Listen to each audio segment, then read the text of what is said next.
The autumn wind cut through the makeshift auction platform like a blade, carrying with it the scent of desperation and broken dreams. In the dusty town square of Millbrook, Texas, a crowd had gathered for what would become the most shocking transaction in the town's history. Among the bidders stood Marcus Thornfield, a weathered rancher whose calloused hands gripped his last $20, money that represented his final hope of saving everything he'd worked for. He'd come to buy livestock, perhaps a workhorse if he was lucky. He never imagined he'd be bidding on a woman's life.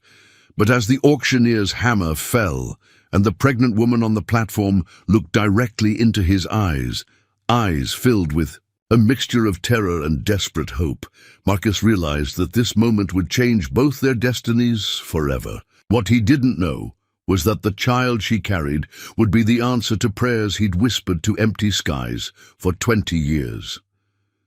Before we jump back in, tell us where you're tuning in from, and if this story touches you, make sure you're subscribed, because tomorrow I've saved something extra special for you. Marcus Thornfield stood at the edge of his property line, watching the morning sun paint the Texas hills in shades of gold and amber. The sight should have filled him with the same pride it had for the past 15 years, but today it only reminded him of everything he was about to lose. The Thornfield Ranch, 5,000 acres of prime cattle land that had been in his family for 3 generations, was 30 days away from foreclosure. The letter from Millbrook First National Bank lay crumpled in his shirt pocket, its words burned into his memory: final notice of default. All outstanding debts must be satisfied within 30 days, or the property will be subject to immediate seizure. The amount due was staggering, $8,000, more money than Marcus had seen in 5 years of drought, cattle disease, and plummeting beef prices. At 38, Marcus had the weathered appearance of a man who had spent his entire adult life fighting the elements. His dark brown hair was streaked with premature gray, and lines around his blue eyes spoke of countless hours squinting into the Texas sun. His hands bore the permanent stains and scars of ranch work, mending fences, delivering calves, wrestling ornery steers to the ground.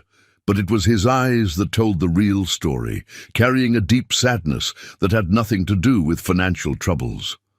The ranch house behind him sat empty except for him, its 6 bedrooms echoing with the absence of the family he had always planned to fill them with. His wife, Margaret, had died in childbirth 7 years ago, taking with her not only his heart but his only chance at an heir.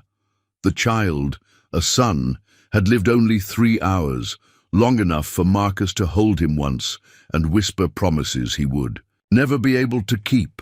Since then, Marcus had thrown himself into the ranch with single-minded determination, working from dawn to dusk, refusing help from neighbors, rejecting the advances of well-meaning widows in town. The land had become both his sanctuary and his prison, the only thing that connected him to the dreams he had once shared with Margaret. But now even that was slipping away. He walked back toward the house, his boots crunching on the frost-covered grass.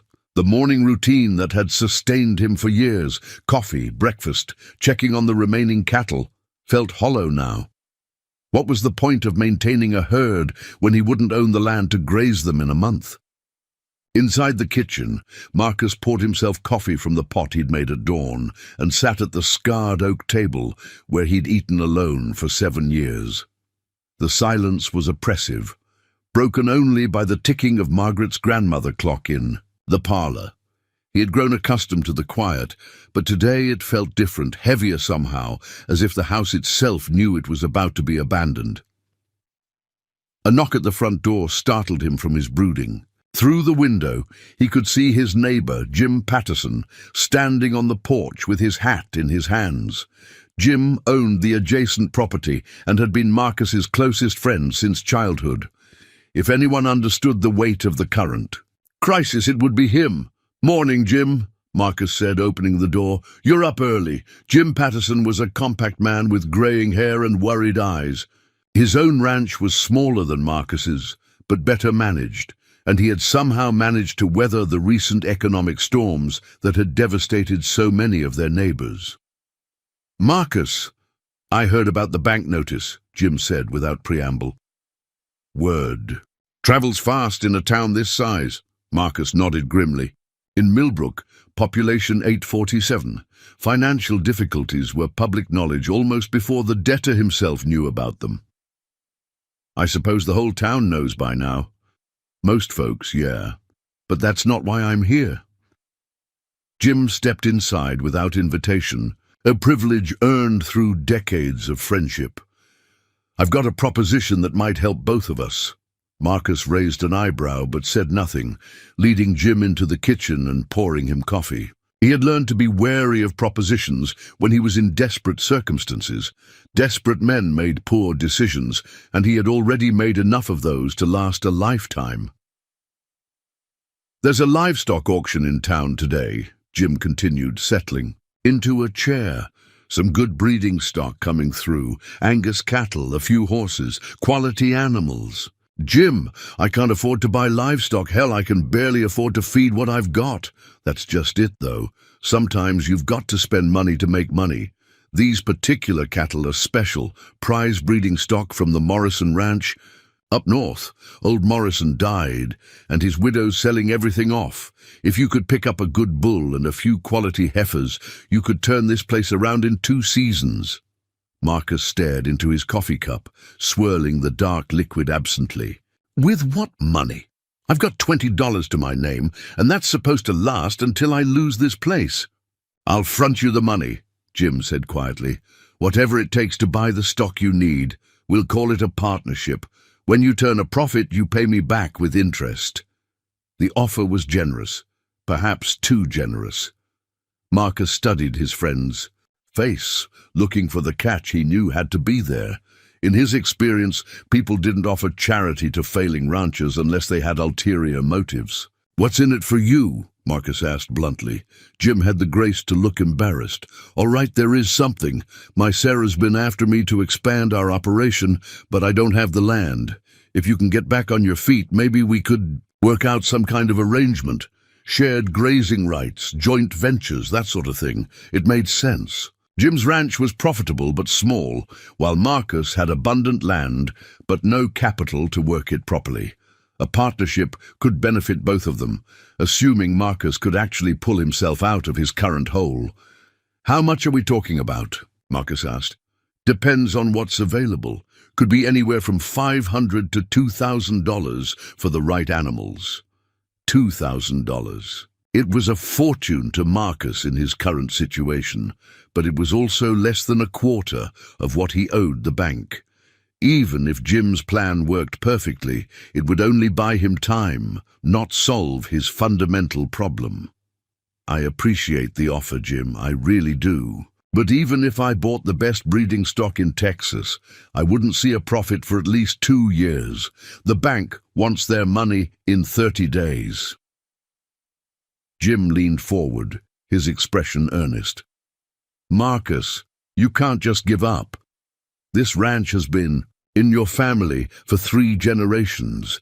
Your grandfather built this place from nothing. Your father expanded it into one of the finest operations in the county. Are you really going to let it die because of a few bad years?" The words stung because they echoed Marcus's own thoughts. He had spent countless sleepless nights wondering if he was dishonoring his family's legacy by failing to save the ranch. His grandfather had survived droughts, Indian raids, and the Civil War to establish this land. His father had weathered the economic panic of 1873 and emerged stronger. What did it say about Marcus that he couldn't overcome a simple financial crisis? "It's not just a few bad years," Marcus said defensively. "It's been one disaster after another. The drought of 91 killed half my herd. The disease outbreak in 93 took most of what was left. Beef prices have been in the cellar for 3 years running. And without Margaret—" He trailed off, unable to finish the thought. Jim's expression softened. "I know you've had more than your share of troubles, but giving up isn't going to honor Margaret's memory or your family's legacy. She'd want you to fight for this place." Marcus felt a familiar pang at the mention of his wife. Margaret had loved the ranch almost as much as he did, had shared his dreams of filling it with children and building something lasting. She had believed in him, even when he didn't believe in himself. "All right," Marcus said finally. "I'll go to the auction. But I'm not making any promises about partnership deals or expansion plans. Right now, I'm just trying to survive the next 30 days. Jim smiled for the first time since arriving. "That's all I'm asking. Sometimes survival is the first step towards success." An hour later, Marcus found himself riding toward Millbrook with Jim, his remaining $20 in his pocket and a sick feeling in his stomach. The auction was being held in the town square, a dusty patch of ground surrounded by the usual collection of frontier businesses, the general store, the saloon, the hotel, and the bank that held his future in its vault. As they approached the square, Marcus could see that a substantial crowd had gathered. Word of the Morrison estate sale had spread throughout the county, drawing buyers from as far as San Antonio. The quality of Morrison's livestock was legendary, and everyone knew this would be their only chance to acquire breeding stock of this caliber. "There's a good crowd," Jim observed, his optimism evident in his voice. "That'll drive prices up, but it also means there's real value here." Marcus nodded absently, his attention drawn to the makeshift platform that had been erected in the center of the square. The auctioneer, a rotund man named Chester Polk, was organizing papers and testing his voice, while livestock handlers brought the first animals into position. But it wasn't the cattle that caught Marcus's attention. Standing to one side of the platform, partially hidden in the shadow of the general store, was a group of people that seemed distinctly out of place at a livestock auction. There was a well-dressed man in his 50s arguing quietly with a younger man who bore a strong family resemblance. Between them stood a young woman who appeared to be the subject of their heated discussion. Even from a distance, Marcus could see that something was wrong with the scene. The woman was clearly pregnant, probably 6 or 7 months along, and she looked terrified. Her clothes, while clean, were obviously second-hand and ill-fitting. Her dark hair hung loose around her shoulders, and she kept her head down, as if trying to make herself invisible. "What's going on over there?" Marcus asked Jim, nodding toward the group. Jim followed his gaze and frowned. "I'm not sure, but that looks like trouble brewing. The older man is Bradford Hutchins. He owns the newspaper and has his fingers in half the businesses in town. The younger one might be his son." As they watched, the argument between the two men grew more heated. The woman remained silent, her hands protectively cradling her swollen belly. Whatever they were discussing, she clearly had no voice in the matter. "Gentlemen, ladies!"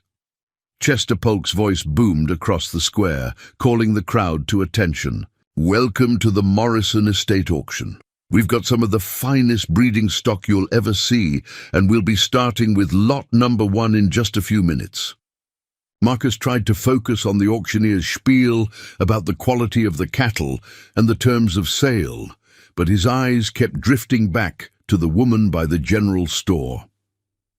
There was something about her situation that triggered an uncomfortable recognition.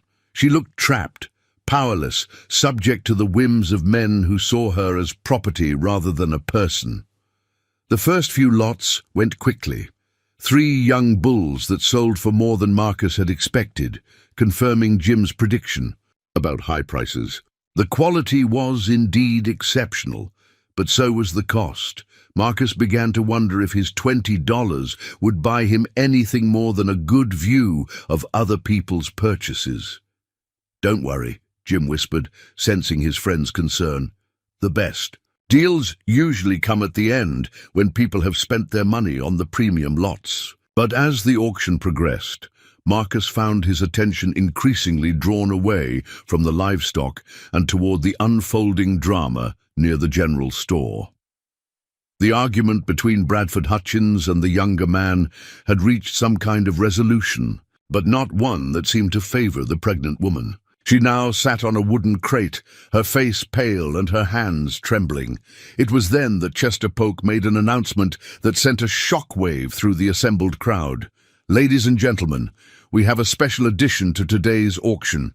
Due to circumstances beyond our control, we'll be conducting a debt settlement sale. The following items must be sold to satisfy outstanding obligations." Marcus felt his blood run cold as the implications became clear. He had heard of such sales before, but had never witnessed one. When someone couldn't pay their debts, everything they owned could be auctioned off to satisfy creditors, including, in some circumstances, family members who could be sold into indentured servitude. The younger man, who Marcus now realized must be the woman's brother, stepped forward with obvious reluctance. His face was flushed with shame and anger, but he seemed resigned to what was about to happen. "No," Marcus whispered, finally understanding what he was witnessing. "They can't be serious." But they were. As the crowd watched in stunned silence, Bradford Hutchins took the platform and began explaining the situation.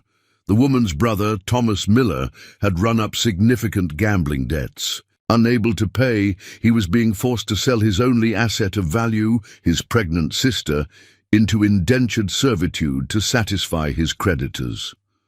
The practice, while legal in Texas, was extremely rare and universally despised. It was a relic of harsher times, a last resort for desperate men who had exhausted all other options. The fact that it was happening in broad daylight in the town square made it even more shocking. "Her name is Elena Miller," Hutchins announced to the crowd. "She's 19 years old, healthy and skilled in household management. The indenture period would be 5 years, or until such time as the debt of $600 is satisfied. The child, when born, would remain with its mother and would not be subject to the indenture agreement." Marcus felt sick to his stomach. $600 for 5 years of a woman's life, plus her unborn child.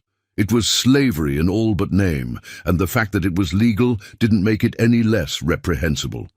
Around him, the crowd was clearly uncomfortable with the situation. Some people had already left, unwilling to witness what was about to happen.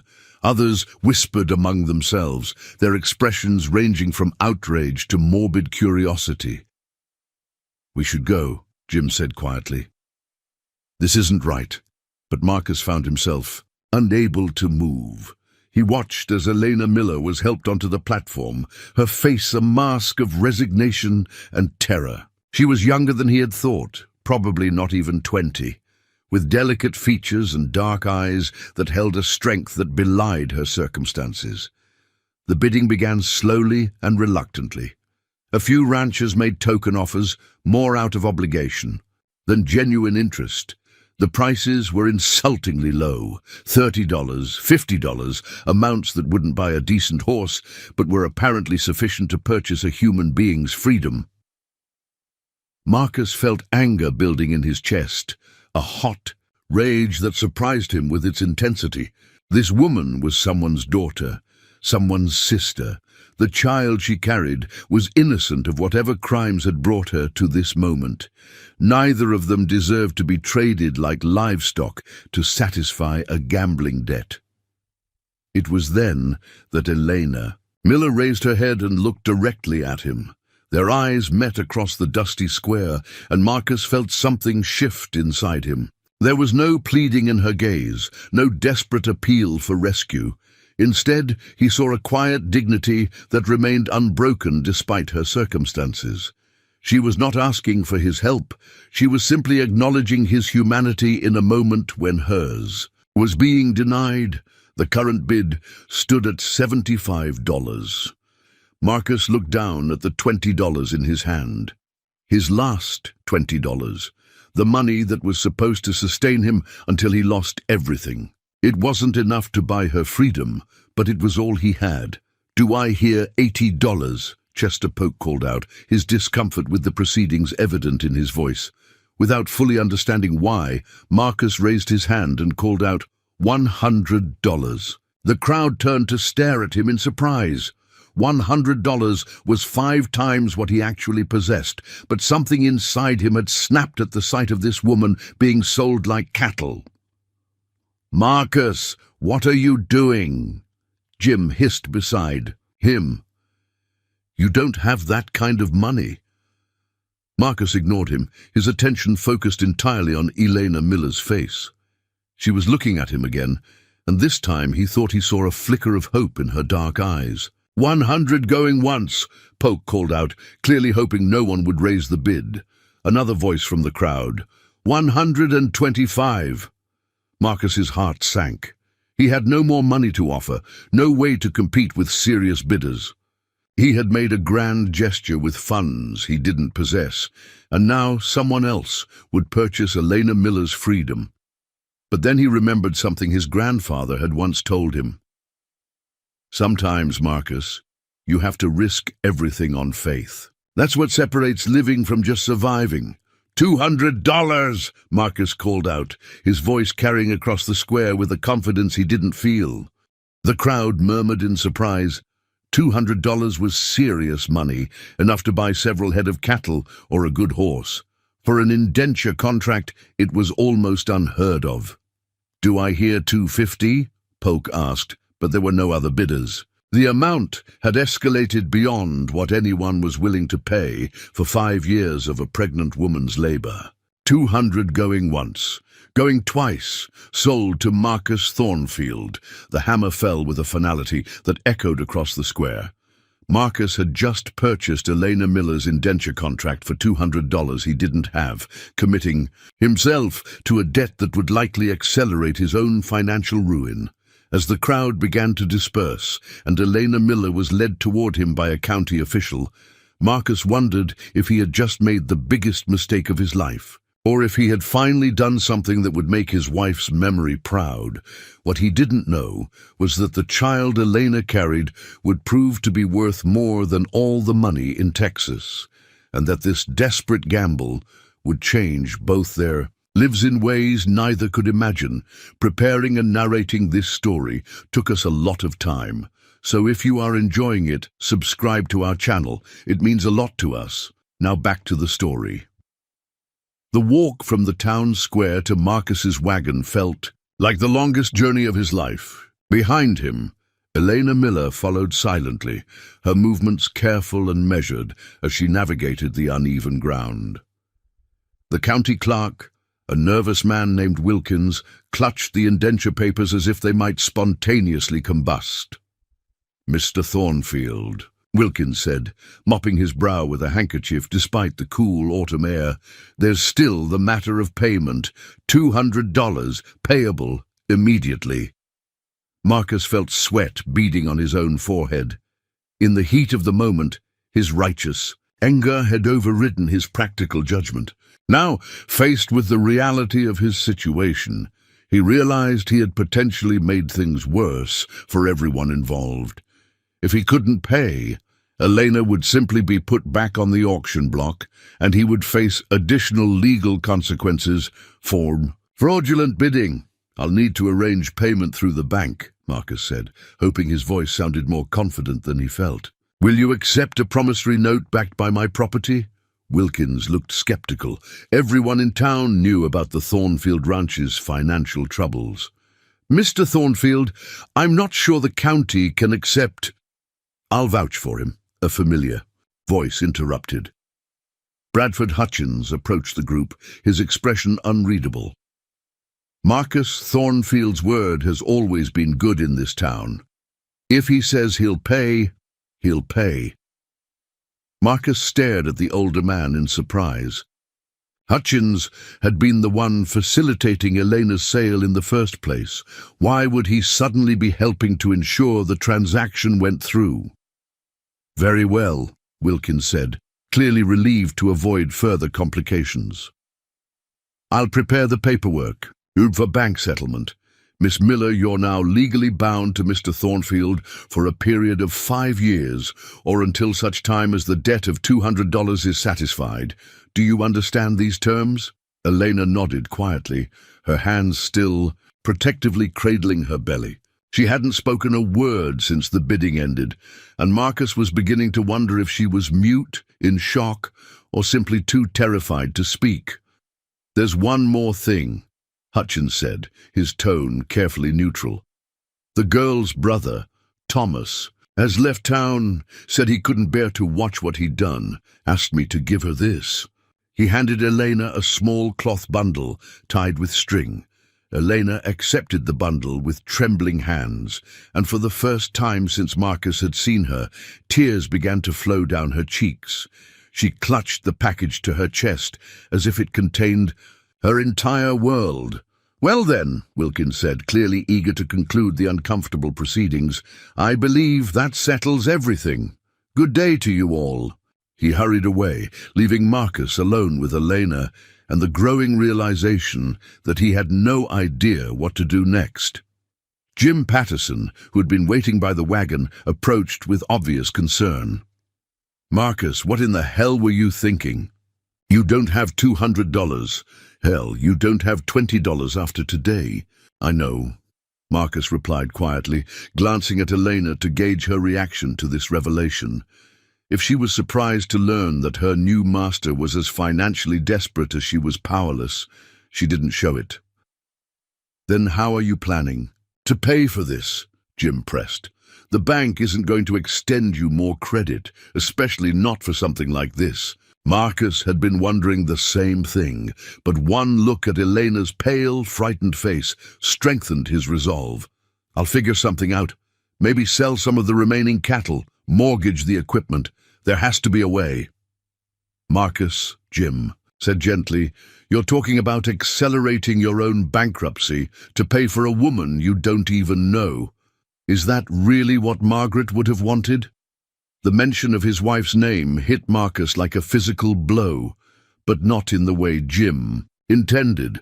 Margaret had always been passionate about justice, about protecting those who couldn't protect themselves. She had been the one to insist they help neighboring families during the drought of '91, even when they could barely afford to feed their own cattle. She would have understood his impulse to save Elena, even if she might have questioned his methods. "Margaret would have wanted me to do the right thing," Marcus said firmly, "and leaving a pregnant woman to be sold into what amounts to slavery isn't the right thing." Elena finally spoke, her voice soft but clear. "Mr. Thornfield, I don't want to be the cause of your ruin. If you can't afford to pay for my contract, perhaps someone else—" "No," Marcus said, surprised by the vehemence in his own voice. "You're not going back on that platform. I made a commitment and I'll honor it." Elena studied his face for a long moment, as if trying to assess his sincerity. "Then I suppose we're both in quite a predicament." There was something in her tone, a dry humor despite the circumstances, that caught Marcus off guard. He had expected tears, pleading, or perhaps sullen resentment. He hadn't expected wit. "I suppose we are," he agreed. "The question is, what do we do about it?" The ride back to the ranch was conducted mostly in silence. Eleanor sat beside Marcus on the wagon bench, her small bundle of possessions in her lap, watching the Texas landscape roll by with an expression he couldn't read. Jim had remained in town, claiming he needed to handle some business, but clearly uncomfortable with the entire situation. As they approached the ranch house, Marcus tried to see his property through Elena's eyes. The buildings were well maintained, despite his financial troubles. He had always prided himself on keeping up appearances, but there was an unmistakable air of loneliness about the place. No smoke rising from the kitchen chimney, no laundry hanging on the line, no signs of the family life the house had been designed to shelter. "It's beautiful," Elena said quietly, speaking for the first time since leaving town. "So much space, so much freedom." Marcus glanced at her in surprise. "It doesn't feel much like freedom when you're about to lose it all." "Freedom is relative, Mr. Thornfield. For someone who spent the last 6 months sleeping in a boarding house storage room while her brother gambled away everything they owned, this looks like paradise. There was no self-pity in her voice, just a matter-of-fact assessment of her circumstances. Marcus found himself revising his assumptions about Eleanor Miller. Whatever else she might be, she was clearly not the helpless victim he had imagined. He helped her down from the wagon, noting how carefully she moved and how she paused to catch her breath. The pregnancy was clearly taking its toll, and he wondered about her health, her due date, and a dozen other practical concerns he hadn't considered during his impulsive rescue. "When is the baby due?" he asked, as they walked toward the house. "Early. Spring, I think. Maybe March or April. It's hard to be certain without proper medical attention." Another expense he hadn't considered. Elena would need a doctor for the birth, assuming they could find one willing to come out to the ranch. Medical care was expensive, and good doctors were scarce in rural Texas. The interior of the house seemed to echo more loudly than usual as they entered. Marcus realized he was seeing it through fresh eyes. The dust that had accumulated in unused rooms, the sparse furnishings that reflected a bachelor's indifference to comfort, the overwhelming silence that permeated every corner. "I'm afraid it's not much," he said, suddenly self-conscious about the state of his home. "I haven't had much cause to entertain guests." Elena walked slowly through the front parlor, taking in the heavy wooden furniture, the stone fireplace, the windows that looked out over rolling hills. "It's magnificent," she said simply. "I can see why you're fighting so hard to keep it." Her comment reminded Marcus of the reality of their situation. In 30 days, none of this would matter. The bank would seize the property, and both he and Elena would be homeless. Her indenture contract would probably be sold again to satisfy his debts, and she would end up in an even worse situation than before. "Eleanor," he said, using her first name for the first time, "I need to be honest with you about something. This ranch is going into foreclosure in 30 days. I bought your contract with money I don't have, and I'm not sure I can honor the terms. You deserve to know what you're getting into." Elena sat down carefully in one of the wooden chairs by the fireplace, her hands resting on her swollen belly. "I appreciate your honesty, Mr. Thornfield. But I think you should know something about my situation as well.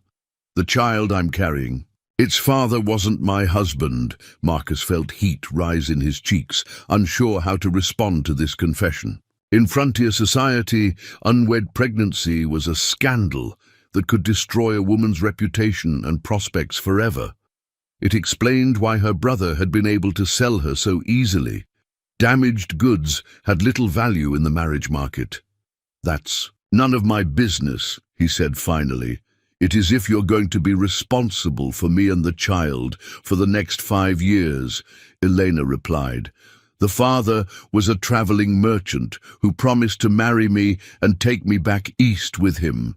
Instead, he left town in the middle of the night when he learned I was pregnant. My brother was furious, said I had disgraced the family name and cost him a potential business partnership." The pieces of Elena's story were beginning to fit together. A naive young woman, seduced and abandoned. A brother more concerned with his reputation and financial prospects than his sister's welfare. It was an old story, but no less tragic for its familiarity. "So when his gambling debts came due," Marcus said, understanding dawning, "he decided to solve 2 problems at once." "Exactly. Get rid of his shameful sister and pay off his creditors." With the same transaction, Elena's voice was bitter now, the composure she had maintained finally cracking slightly. "I suppose I should be grateful he didn't just throw me out to starve." Marcus felt a surge of anger toward Thomas Miller, a man he had never met but already despised. What kind of brother sold his pregnant sister to pay gambling debts? What kind of man abandoned his responsibilities so completely? "Well," Marcus said, settling into the chair across from Eleanor, "it seems we're both victims of other people's choices. Your brother's gambling, my own poor financial decisions, the bank's refusal to extend reasonable terms. The question is, what do we do about it? Elena looked at him with those dark, intelligent eyes that had first caught his attention in the town square. You could still back out of the contract, tell the county clerk you've reconsidered, that you can't afford the payment. They'd probably understand, given your circumstances. And leave you to be sold to someone else? I don't think so. Why? Eleanor asked bluntly. You don't know me. I could be a terrible worker, a burden you can't afford. Why risk your ranch for a stranger? It was a fair question, one Marcus had been asking himself since the moment he raised his hand at the auction. Why had he acted so impulsively? What had driven him to risk everything for a woman he'd never met? I've been asking myself the same thing, he admitted. I think it's because I've spent the last 7 years just surviving, just going through the motions of living without really caring about anything. When I saw you on that platform, saw the dignity you maintained even in that situation, something woke up in me that I thought had died with my wife. Elena was quiet for a long moment, processing his words. And you think saving me will somehow save yourself? I don't know, Marcus said honestly. Maybe, or maybe we'll both go down together, but at least we'll go down fighting instead of just accepting defeat. A small smile crossed Elena's face, the first genuine expression of warmth he had seen. From her, you know, Mr. Thornfield, you might be the most impractical man I've ever met, but also possibly the most decent. Call me Marcus, he said. If we are going to be partners in this disaster, we might as well be on a first-name basis. Partners. Elena raised an eyebrow. I thought I was your indentured servant. Marcus considered this, realizing that the traditional master-servant relationship felt wrong given their circumstances. The way I see it, we're both trapped by circumstances beyond our control. We can either work together to find a way out, or we can maintain the pretense that one of us has power over the other while we both sink. I'd prefer the first option. Eleanor's smile widened slightly. In that case, Marcus, I should probably tell you that I'm not entirely helpless. I can cook, clean, manage household accounts, and I have some experience with livestock. I worked on my family's farm before my parents died and left Thomas and me on our own.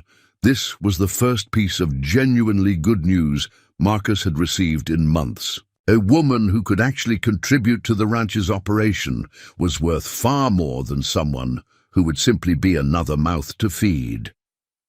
Can you handle cattle? He asked hopefully.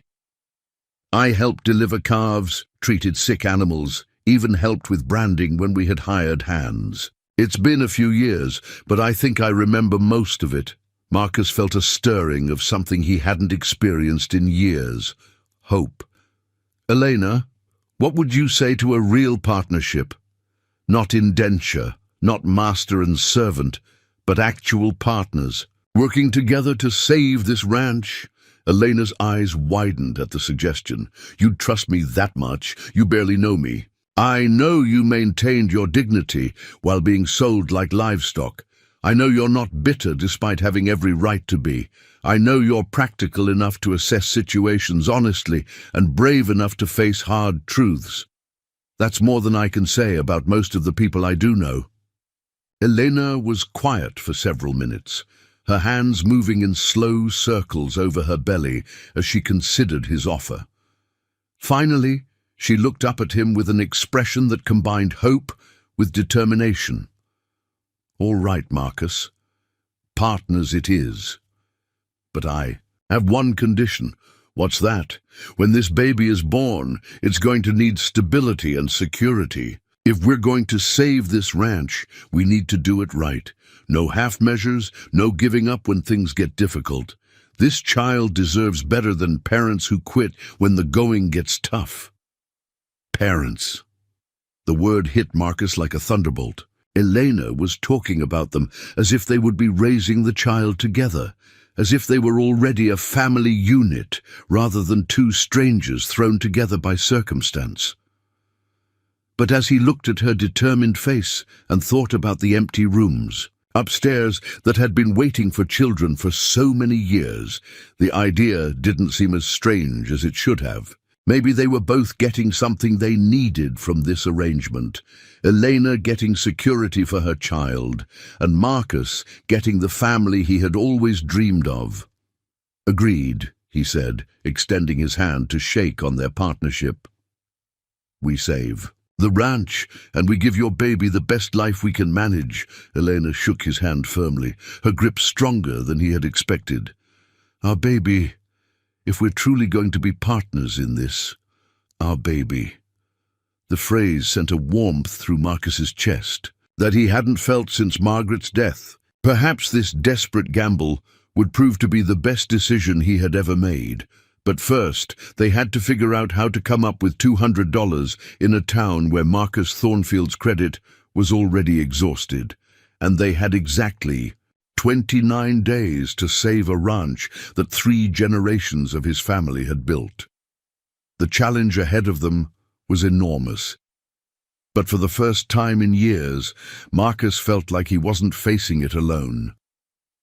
The first week of Elena's arrival at the Thornfield ranch passed in a blur of awkward adjustments and surprising discoveries. What Marcus had expected to be a difficult transition, housing a pregnant stranger while grappling with his own financial crisis, instead revealed itself as the beginning of something he hadn't experienced in years: genuine partnership. Elena proved to be everything she had claimed and more. Within days, the ranch house had transformed from a bachelor's lonely dwelling into something resembling a home. Meals appeared at regular intervals, actually seasoned and cooked properly instead of Marcus's usual fare of beans and whatever meat. He could manage not to burn. The accumulated dust of months vanished from surfaces he had forgotten needed cleaning. Most importantly, the oppressive silence that had dominated the house for 7 years was broken by the sounds of purposeful activity. But it was Elena's work with the cattle that truly impressed him. Despite her advancing pregnancy, she moved among the animals with a confidence that spoke of genuine experience. She spotted signs of illness he had missed, suggested improvements to feeding schedules that immediately showed results, and even helped repair fence lines with a skill that rivaled his own. "Where did you really learn to work cattle like this?" Marcus asked on the 4th morning, watching Eleanor examine a cow that had been limping. Her diagnosis of a stone lodged in the hoof proved correct, and her treatment was both gentle and effective. Eleanor looked up from where she knelt beside the cow, her hands muddy, but her expression satisfied. "My father wasn't just a farmer, Marcus. He was one of the best cattlemen in East Texas before he died. He always said I had better instincts with livestock than my brother ever would." "Then why did your family lose their land?" Marcus asked, then immediately regretted the personal question. "I'm sorry, that's not my business." "It's all right," Eleanor said, slowly rising to her feet with one hand supporting her back. "After my parents died in the influenza outbreak 5 years ago, Thomas was supposed to maintain the operation, but he was more interested in card games and get-rich-quick schemes than in the daily work of running a ranch. He sold off the cattle, bit by bit, to fund his gambling, then mortgaged the land for one final big score that never materialized." The parallels to his own situation weren't lost on Marcus. "So you've been watching someone destroy a family legacy once before?" "Exactly. That's why I recognized the look in your eyes at the auction. It's the same expression I saw in my own mirror every day for 2 years while I watched Thomas throw away everything our parents built." Marcus felt a chill of recognition. Elena understood his situation in a way that even Jim Patterson, his oldest friend, never could. She had lived through the helpless frustration of watching a family heritage crumble due to someone else's poor decisions. "Is that why you agreed to partner with me?" he asked. "Because you see a chance to save what you couldn't save before?" Elena considered the question carefully as they walked back toward the house. "Partly, but mostly because I see something in you that was never in my brother. When things got difficult, Thomas looked for someone else to blame or some external solution to fix his problems. You're looking for ways to work harder and fight smarter. That's the difference between someone who deserves to succeed and someone who deserves to fail. Her words carried more weight than any banker's assessment of his prospects. Elena had seen both success and failure up close, and her confidence in his character meant more than he cared to admit. That afternoon brought their first real test as partners. A rider approached the ranch at full gallop, dust trailing behind him like a banner of urgency. Marcus recognized the horse before he could make out the rider. It belonged to Doc Peterson, the traveling physician who served the scattered ranches and small towns throughout the county. "Marcus!" Doc Peterson called out as he dismounted. "Thank God you're here. I need your help with an emergency." Peterson was a compact man in his 60s, weathered by decades of traveling rough country to tend to people who couldn't afford to be sick. His face was grim as he approached the house where Marcus and Eleanor waited on the porch. "What's the problem, Doc?" Marcus asked. "It's the Henderson family, about 15 miles north of here. They've got sick cattle and it's spreading fast. I've seen this before.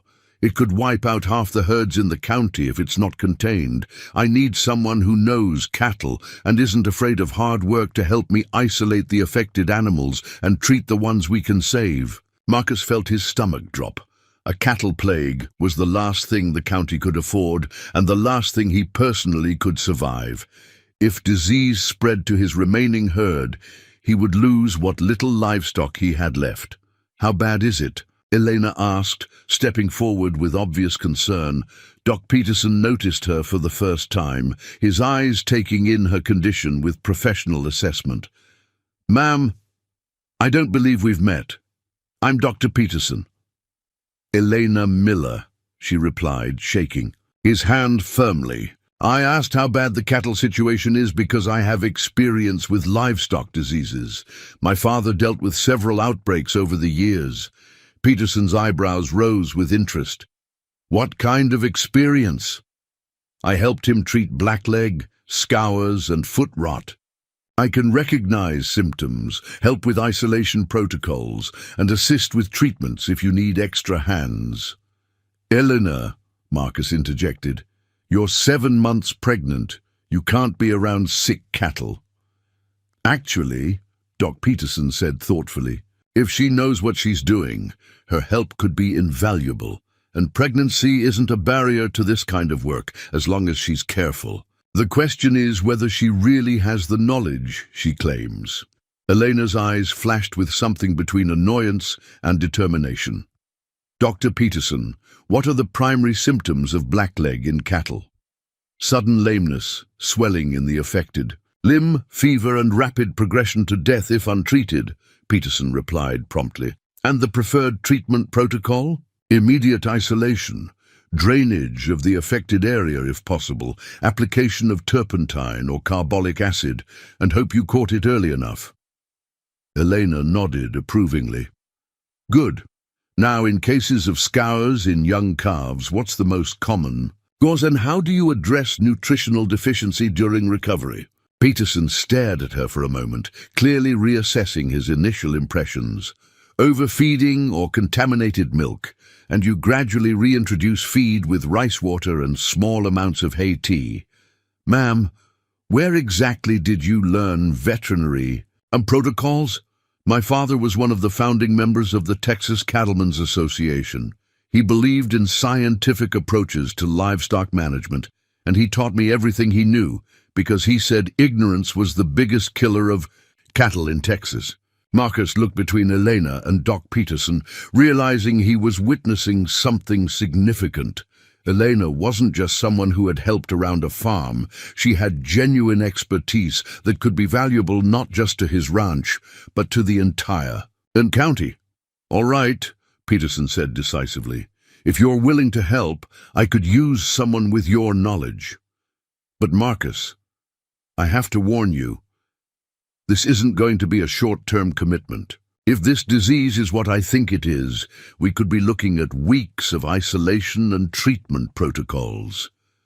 Marcus felt the familiar weight of impossible choices. If he helped with the cattle emergency, he would be away from his own ranch during a critical time when he needed to find solutions to his financial crisis. If he didn't help, the disease could spread to his own herd and destroy his last assets. Either way, he risked losing everything. "There's something else you should know," Elena said quietly.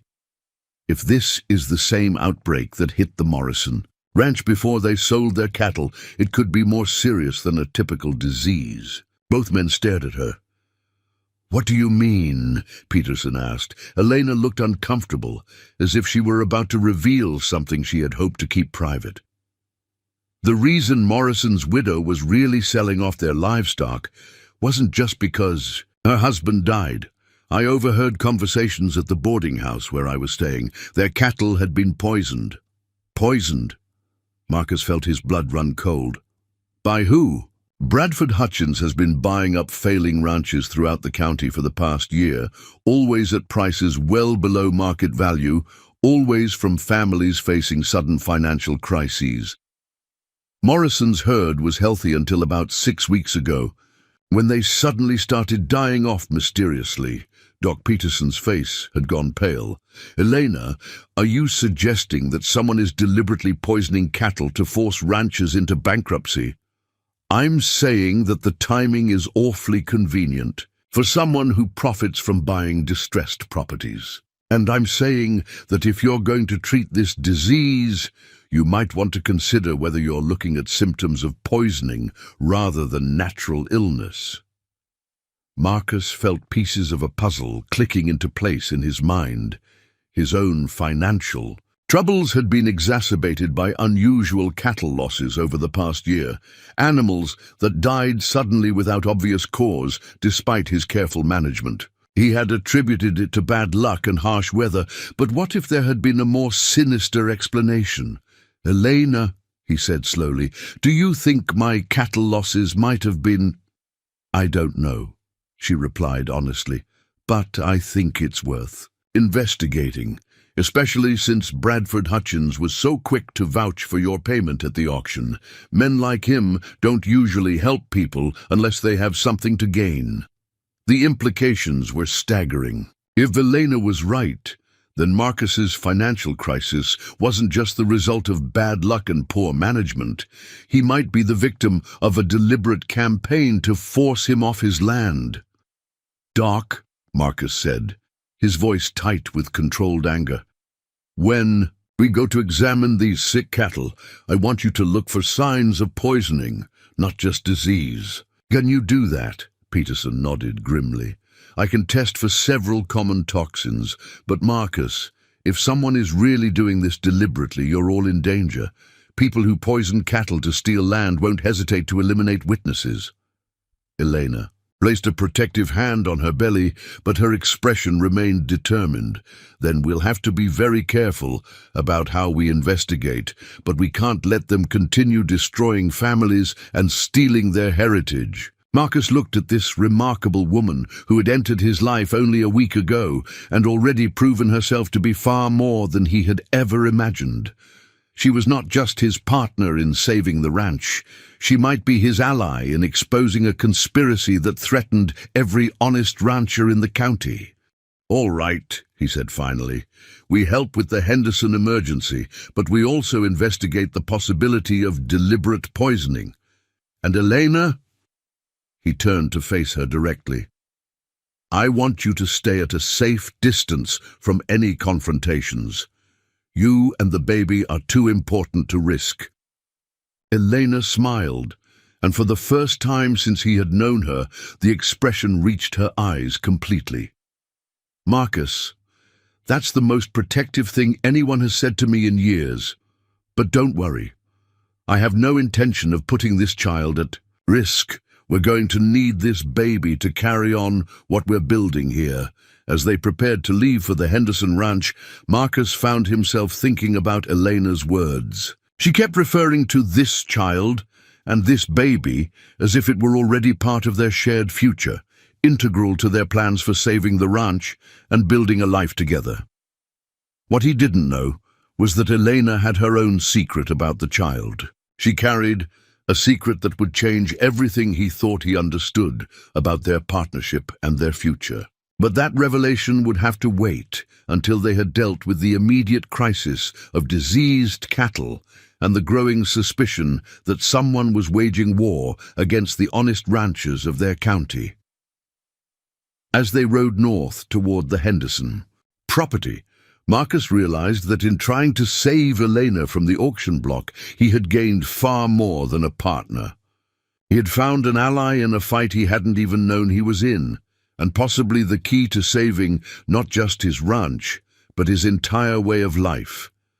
The war for the future of their county was about to begin, and Marcus Thornfield was no longer fighting. It alone, the Henderson Ranch, presented a scene of devastation that exceeded even Doc Peterson's grim expectations.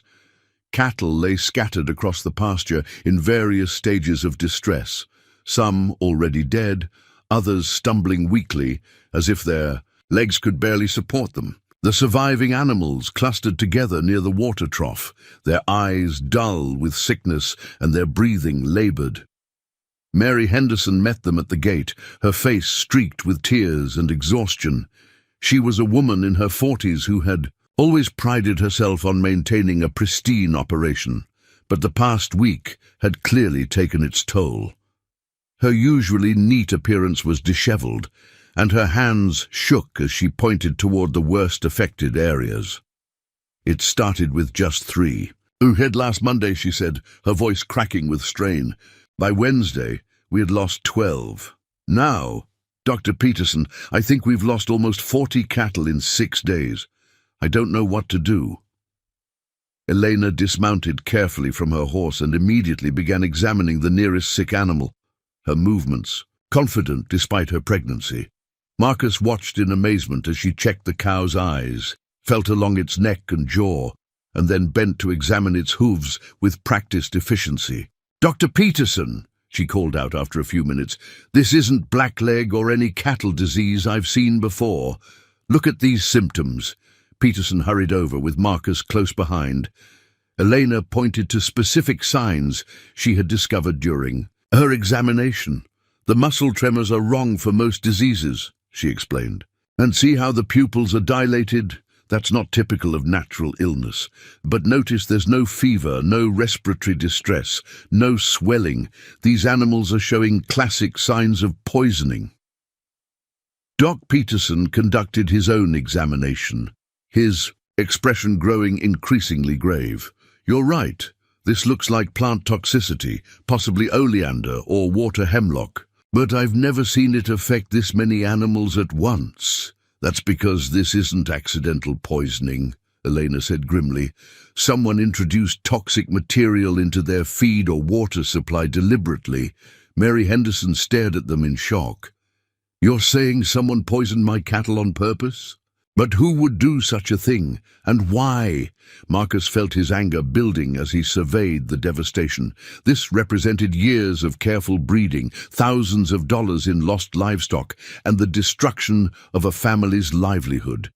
If Elena was right about deliberate poisoning, they were looking at something far worse than disease. They were witnessing systematic destruction of the county's ranching community. "Mrs. Henderson," Marcus said carefully, "have you had any recent offers to purchase your land? Anyone expressing unusual interest in your property?" Mary's face went pale. "Bradford Hutchins stopped by just last week, said he'd heard we might be having difficulties and wanted to make a generous offer for the ranch. I told him we weren't interested in selling, that this was just a temporary setback." Elena and Marcus exchanged significant looks. Another piece of the puzzle had fallen into place. "What exactly did he offer?" Elena asked. "Half of what the land is worth, but he said it was cash money, available immediately. Said he understood we might need quick liquidity if our cattle losses continued." Mary's voice was bitter now. "At the time, I thought he was being helpful. Now it sounds like he knew exactly what was going to happen to your herd." Marcus finished grimly. Doc Peterson had been conducting tests on water samples from the trough while they talked. I can't be certain without proper laboratory analysis, but this water shows signs of contamination. Something has been added to it recently. Can you determine what kind of poison? Eleanor asked. Not definitively, but based on the symptoms and the rapid onset, I'd guess someone introduced ground oleander leaves into their water supply. It's deadly to cattle, but would be hard to detect unless you knew what to look for. Mary Henderson sank onto a wooden fence post, the full implications hitting her. My God, someone murdered my cattle deliberately. They destroyed my family's livelihood as part of some scheme to steal our land. Marcus felt a cold rage building in his chest. If this was happening to the Hendersons, how many other ranches had been targeted? How many families had lost everything because of Bradford Hutchins' greed? Mrs. Henderson, he said, I want you to consider something. Don't accept Hutchins' offer, no matter how desperate things get. Elena and I are going to investigate this, and if we can prove deliberate poisoning, there might be legal recourse. Legal recourse? Mary laughed bitterly. Mr. Thornfield, Hutchins owns half the officials in this county. Even if you could prove he poisoned my cattle, who's going to prosecute him? It was a valid point. In a county where economic power translated directly to political influence, challenging someone like Bradford Hutchins would require more than just evidence. It would require a strategy that couldn't be easily defeated through corruption or intimidation. Then we'll have to find another way, Elena said quietly. Mrs. Henderson, how many other ranches in the county have had similar mysterious cattle losses in recent months? Mary considered the question. Now that you mention it, quite a few. The Morrison place, of course. The Patterson Ranch lost about 20 head to disease last month. Even the Rodriguez family up north had problems. Marcus felt pieces clicking together in his mind. Elena, what if we've been looking at this wrong? What if my financial troubles aren't just the result of bad management and market conditions? What if I've been targeted too? Elena nodded slowly. It would explain a lot. Your cattle losses have been unusually high for someone with your level of experience. And it would explain why Hutchins was so quick to vouch for your payment at the auction. He wants you to stay afloat just long enough to accumulate more debt before he swoops in to buy your land at foreclosure prices. The realization was both infuriating and oddly hopeful. If Marcus's problems were the result of sabotage rather than personal failure, it meant there might be a way to fight back. Doc, Marcus said, we need proof. Can you test water samples? From my ranch? Check for signs of tampering? I can, but it might be too late. If someone has been poisoning your water supply intermittently, the evidence might have washed away by now. Eleanor had been quiet for several minutes, apparently lost in thought. Now she looked up with an expression of determination that Marcus was learning to recognize. There might be another way to get proof, she said slowly, but it would require taking some significant risks. What kind of risks? Marcus asked, though he was beginning to suspect he already knew the answer. We set a trap. We let Hutchins think he succeeded in driving you to desperation. Then we catch him in the act of sabotaging your operation. Doc Peterson looked alarmed. Elena, that's extremely dangerous. If Hutchins is willing to poison cattle, he won't hesitate to harm people who threaten his scheme. I know, Elena replied calmly, but we can't let him continue destroying families, and we can't fight him through official channels because he controls those channels. Sometimes the only way to stop a criminal is to trap him in the commission of his crimes. Marcus studied Elena's face, seeing the steel beneath her quiet exterior. This woman had depths he was still discovering, and a courage that matched his own growing determination to fight back. What exactly are you proposing? He asked. Elena's plan was audacious in its simplicity. They would stage Marcus's apparent desperation, making it seem as though his financial situation had become completely hopeless. Then they would watch carefully for Hutchins to make his move, either to poison more cattle or to pressure Marcus into selling at below-market prices. The key, Elena explained as they rode back toward Marcus's ranch, is to make our surveillance appear natural. Hutchins is too smart to fall for an obvious trap, but he might not expect a pregnant woman to be conducting reconnaissance. Absolutely not, Marcus said firmly. Elena, I won't have you putting yourself and the baby at risk for this scheme. Elena's response surprised him with its intensity. Marcus, this baby's future depends on whether we can save your ranch and stop Hutchins from destroying the entire county's ranching community. If we don't fight now, what kind of world will we be bringing this child into? Her words carried a passion that went beyond mere partnership. Elena was talking like a woman who truly considered this ranch her home and this child's future her responsibility. It was the kind of commitment Marcus had dreamed of finding in a partner, but had never dared hope for. Besides, Elena continued, with a slight smile, I have advantages that you and Doc Peterson don't. People tend to underestimate pregnant women. They see us as helpless and ignore us as threats. That could be very useful in gathering information. Doc Peterson had been listening to their exchange with growing concern. I still think this is too dangerous. Hutchins has already shown he's willing to commit serious crimes. If he discovers you're investigating him, then we'll have to make sure he doesn't discover us, Elena said simply. Dr. Peterson, will you help us? We'll need someone with medical knowledge to properly document any evidence we find. Peterson was quiet for a long moment, clearly wrestling with the decision. Finally, he nodded reluctantly. I suppose someone has to stand up to Hutchins eventually, but I want your word that we'll involve the territorial authorities if we find solid proof.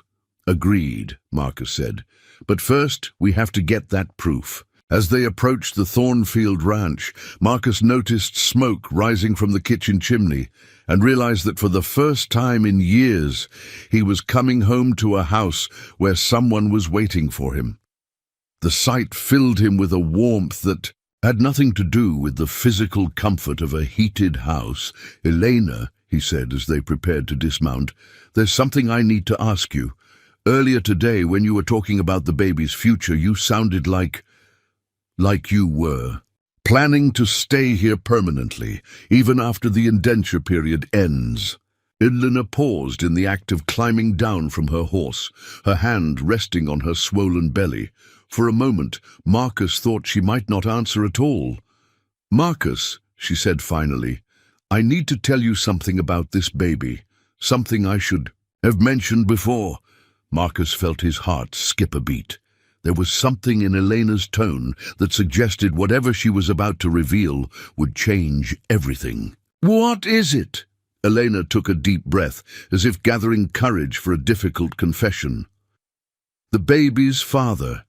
I wasn't entirely truthful about him. Marcus waited, his mind racing through possibilities, none of them particularly reassuring. He wasn't just some traveling merchant who seduced and abandoned me, Elena continued. He was Bradford Hutchins's son. The words hit Marcus like a physical blow. Elena was carrying Bradford Hutchins' grandchild, the heir to the very man who was systematically destroying the county's ranching families. My God, Marcus whispered. Elena, does Hutchins know? He knows I was involved with his son, but William died in a riding accident before I could tell him about the pregnancy. As far as I know, Bradford has no idea he's about to become a grandfather. Marcus stared at Elena, his mind reeling with the implications. The child she carried wasn't just any baby. It was the heir to the Hutchins fortune and legacy. If Bradford discovered the truth, it would change everything about their situation. That's why Thomas was so desperate to get rid of me, Eleanor continued. He knew that if Bradford learned about the baby, there would be consequences. The Hutchins family doesn't tolerate scandal, and they certainly wouldn't allow their heir to be raised in poverty. Marcus felt the ground shifting beneath his feet once again. Just when he thought he understood Eleanor's situation, she revealed another layer of complexity that changed everything. "Eleanor," he said slowly, "do you realize what this means? That baby you're carrying could be worth more than all the land in this county. If Hutchins knew about his grandchild, he'd either try to take the baby away from me or kill us both to prevent the scandal," Eleanor finished grimly. "That's why I couldn't tell you before. I had to know I could trust you completely." Marcus looked at this remarkable woman who had already turned his life upside down and realized that their partnership was about to become infinitely more complicated and more dangerous than either of them had imagined. The baby Eleanor carried wasn't just their future together. It was the key to everything Bradford Hutchins had worked for, and the one thing that could either save them all or destroy them completely. The revelation about Elena's baby being Bradford Hutchins' grandchild changed everything about their situation, and Marcus spent the next 3 days wrestling with the implications. As he went about his morning chores, feeding the remaining cattle and checking fence lines, his mind churned through the dangerous possibilities that lay ahead. Elena, meanwhile, had thrown herself into preparing their trap with a methodical precision that both impressed and worried him. She had mapped out every detail of their plan, from the timing of their staged desperation to the positioning of witnesses who could document Hutchins' crimes. But Marcus couldn't shake the feeling that they were about to engage in a battle where the stakes were higher than any of them fully understood. On the 4th morning, after their return from the Henderson Ranch, Eleanor made an announcement that caught Marcus completely off guard. "I'm going into town today," she said over breakfast, her tone casual, but her eyes determined. "It's time to let Bradford Hutchins know that his desperate new debtor is ready to discuss terms." Marcus nearly choked on his coffee. "Elena, absolutely not. We agreed that I would handle any direct contact with Hutchins. You're supposed to stay safely in the background." "Plans change, Marcus. I've been thinking about this, and I realize we've been approaching it wrong. Hutchins is too smart to fall for a trap set by you. He knows you're competent and would be suspicious of sudden desperation. But if a pregnant woman approaches him, claiming that her master is about to lose everything and she's worried about her own future—" "You're not my property," Marcus interrupted firmly. "We're partners, remember?" Elena smiled at his immediate reaction. "I know that, and you know that, but Hutchins doesn't know that. As far as he's concerned, I'm your indentured servant, legally bound to you for 5 years. If I approach him claiming to be worried about what will happen to me when you lose the ranch, he might see an opportunity." Marcus felt his blood run cold as he understood her implication. "Elena, you're suggesting that you pose as someone willing to betray me to protect yourself. That's incredibly dangerous. It's the only way to get close enough to him to gather real evidence. Marcus, think about it. What would be more natural than a desperate pregnant woman trying to secure her own future? Hutchins would expect that kind of self-interest. The plan was brilliant in its psychological insight, but it required Elena to put herself directly in the path of a man they suspected of multiple murders. Marcus found himself torn between admiration for her strategic thinking and terror at the risks she was proposing to take. "What if he recognizes you?" Marcus asked. "You said his son William was the father of your baby. Hutchins might have seen you before." Elena shook her head. "William kept our relationship secret from his family. He was ashamed of being involved with a farmer's daughter and planned to marry someone of his own social class. Bradford never knew I existed." The pain in her voice when she spoke of William's betrayal reminded Marcus that Eleanor had her own emotional wounds from the past. The man she had loved had been planning to abandon her even before his accidental death, leaving her to face pregnancy and social disgrace alone. "Elena," Marcus said gently, "are you sure you can handle facing William's father? It might bring up painful memories." Elena's expression hardened with resolve.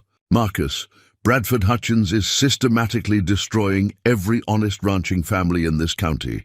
He's stolen land, murdered livestock, and driven good people into poverty to feed his own greed.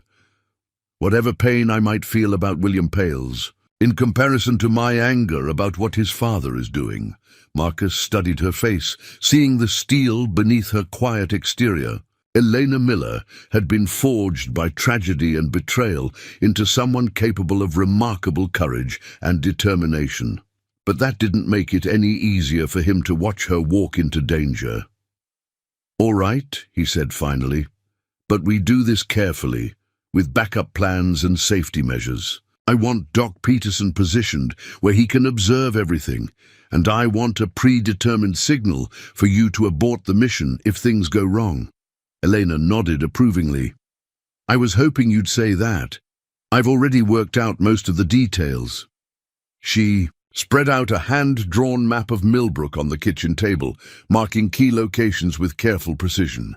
"Hutchins typically conducts business meetings at the Cattleman's Hotel between 10 and noon. I'll approach him there, claiming to represent your interests in negotiating a private sale of the ranch. And if he becomes suspicious, then I fall. Back to the secondary story, that I'm a concerned servant trying to secure my own future. Either way, I should be able to gather information about his methods and possibly get him to admit to the poisoning scheme." Marcus examined Elena's map, noting the escape routes she had marked and the positions where allies could be stationed. Her planning was thorough and professional, showing a level of strategic thinking that surprised him. "Elena, where did you learn to plan operations like this?" Elena looked slightly embarrassed. "My father wasn't just a cattleman, Marcus. During the war, he served as a scout for the Confederate Army. He taught me that successful operations require careful planning, multiple contingencies, and never underestimating your opponent." Another layer of Elena's complex background revealed itself. Marcus was beginning to understand that the woman he had rescued from the auction was far more formidable than anyone had imagined, including Elena herself. "There's one more thing," Elena said, her hand moving protectively to her belly. "If something goes wrong, if Hutchins discovers who I really am or becomes suspicious about the baby, I want you to promise me something." "What?"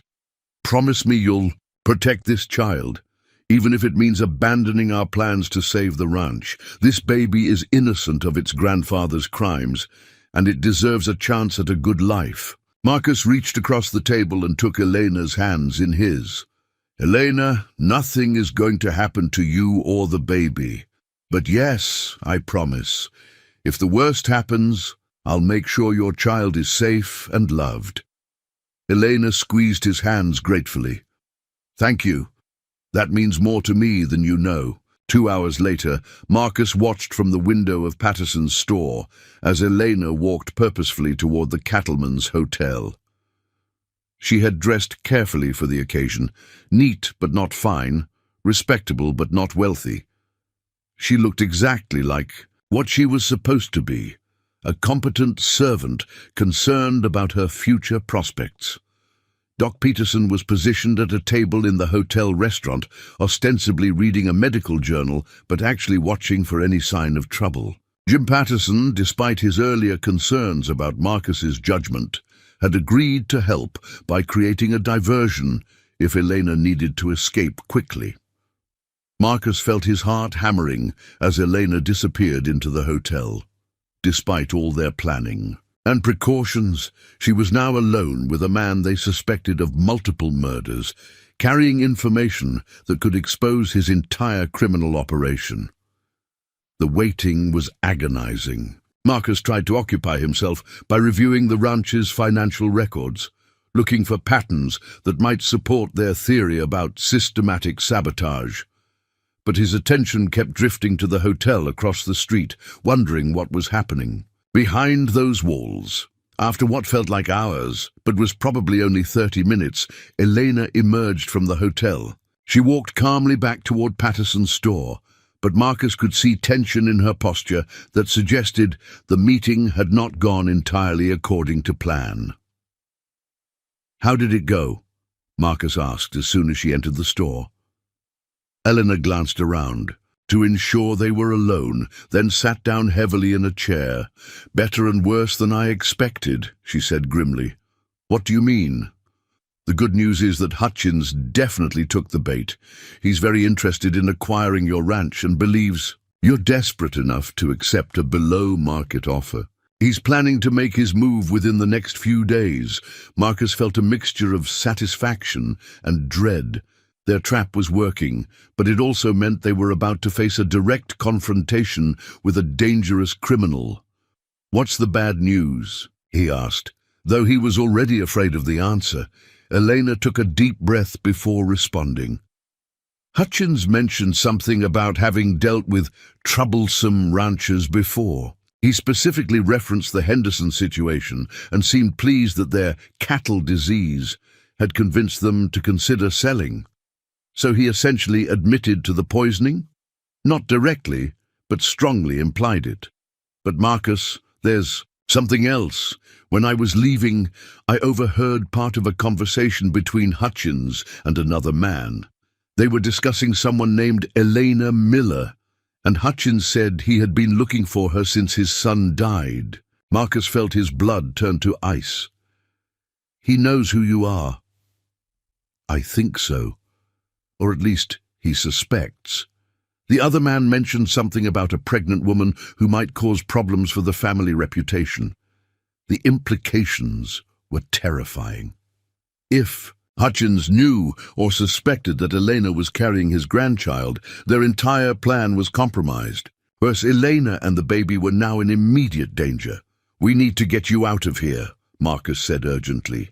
"If Hutchins knows who you are, he'll either try to take the baby or eliminate both of you as threats." Elena shook her head firmly. "Marcus, if we run now, we'll never get another chance to stop him. Besides, where would we go? Hutchins has connections throughout the territory. Running would only delay the inevitable. Then what do you suggest?" Eleanor's expression was grim but determined. "We accelerate our timeline. Instead of waiting for Hutchins to make his move, we force his hand, make him act before he's fully prepared." "How?" "By convincing him that you're about to do something that would completely ruin his plans, something that would force him to take immediate action." Marcus studied Elena's face, seeing the steel resolve that had sustained her through every crisis they had faced together. "What exactly are you proposing? We let Hutchins think you've discovered evidence of his poisoning scheme and are planning to take it to the territorial authorities tomorrow. That would force him to either steal the evidence or eliminate you tonight." "Eleanor, that's insane. You're talking about deliberately provoking a man who has already committed multiple murders. I'm talking about ending this before he can hurt anyone else. Marcus, every day we wait is another day he can target other families, another day he can plan our destruction. Sometimes the most dangerous course is also the only one that offers hope." Marcus looked at this remarkable woman who had entered his life as a desperate victim and revealed herself to be one of the strongest people he had ever met. Elena Miller was willing to risk everything to protect not just her own child's future, but the welfare of an entire community. "All right," he said finally, "but we do this together. No more splitting up, no more sending you into danger alone." Elena smiled for the first time since returning from the hotel. "Together," she agreed. "Partners to the end." As they began planning their final gambit against Bradford Hutchins, Marcus realized that regardless of how this confrontation ended, his life had been permanently transformed. He had started this partnership thinking he was saving Eleanor from a terrible fate. Instead, she had saved him from a life of despair and given him something worth fighting for. The trap was set, and in less than 24 hours, they would discover whether their courage and planning were enough to defeat a man who had built his fortune on other people's suffering. The future of their ranch, their family, and their entire community hung in the balance. But for the first, Time since receiving that foreclosure notice, Marcus felt like he had a real chance to win. The plan they settled on was audacious in its simplicity and terrifying in its implications. Marcus would ride into town that evening and make a very public announcement at the Longhorn Saloon, the center of gossip and information in Millbrook, that he had discovered evidence of cattle poisoning and planned to present it to the Territorial Marshal in the morning. The news would reach Bradford Hutchins within hours, forcing him to act immediately to protect his criminal enterprise. Elena would remain at the ranch, but not as a passive bystander.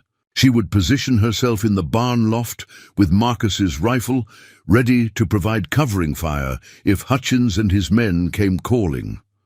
Doc Peterson would hide in the root cellar with his medical bag and a shotgun, prepared to treat wounds or defend the house as circumstances required. "I still think this is madness," Doc Peterson said, as they reviewed the plan one final time. "We're 3 people preparing to face what could be a dozen armed men." "We have advantages they don't expect," Elena pointed out calmly. "They'll assume. I'm just a pregnant servant, not a threat. They won't know about you being here at all, and they'll think Marcus is alone and vulnerable." Marcus checked his pistol for the 3rd time, ensuring the cylinder was fully loaded. "The key is to get Hutchins to incriminate himself before any shooting starts. If we can get him to confess to the poisoning scheme in front of witnesses, we'll have legal grounds to involve the territorial authorities.